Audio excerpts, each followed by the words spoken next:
Hello everyone, and welcome back to our channel again today.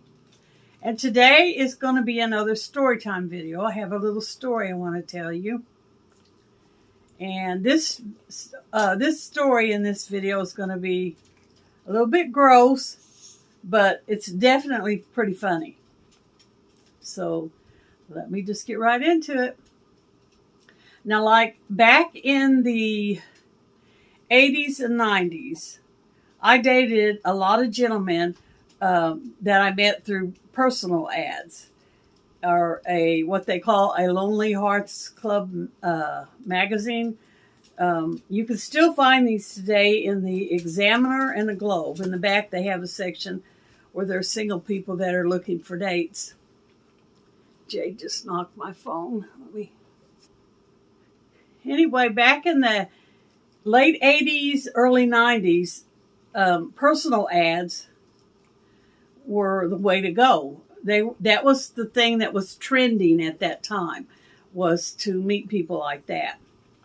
And so I got a lot of my dates from gentlemen that I met through the trendy personal ads. And the way I would do it, I don't know how everyone did it, but they would give you your address or phone number, and you could either call or write to them. If there was an address, I generally wrote a letter the first few times, and then I took the number and I called them. And we would talk on the phone to find out if there was anything that we had in common that would be interesting enough to have a date. You know, if we thought we'd be a good click. You know, if you can tell usually within a 15-minute phone conversation if that person's got the personality that you want to be around. And so maybe like after one or two or even three phone calls, when I felt comfortable enough, the next step was to set up the actual blind date. Because this was back before you had cell phones, so you couldn't send the person a photo of you. Now, the Lonely Hearts Club magazines had pictures in them, because people would send in photographs. Of course, they could use an old photograph or somebody else's photograph, and they may not even look nothing like, you know, what their picture is that they sent to you.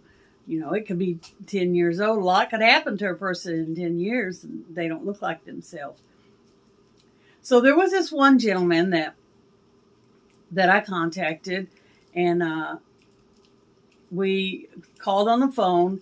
And he was immediately easy to talk to. You know how you get in conversations with people sometimes and it's like struggling to come up with something to talk about, and there's a lot of dead silence and you're just very kind of uncomfortable about it. It was not like that with him. As soon as he answered the phone and I told him who I was, he just started chatting away. He was really easy to talk to. He was funny. He made me feel comfortable. You know, we chatted back and forth about things we liked and everything. And I find it very compatible. I thought this would probably be somebody I could date for a while and see possibly where it might go. So after that phone call hung up, and I think we had a couple more, and then I eventually felt comfortable enough to set up the date. Now, the way we set up the date, we picked a restaurant together mutually that we both enjoyed. And we told what kind of vehicles we were driving, and we would meet in the parking lot. So we would meet in the parking lot and walk in together.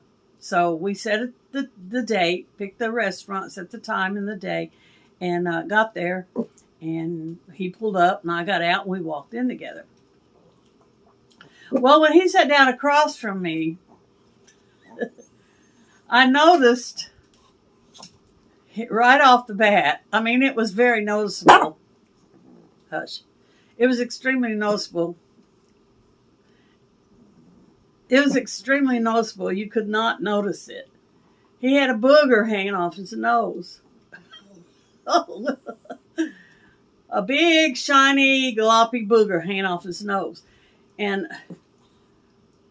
I mean, what do you do? I didn't know him well enough to be comfortable enough to tell him, you know, go blow your nose, go wipe your nose. I just couldn't do that. There I knew I was going to probably be spending an hour with him looking at this booger hanging off his nose.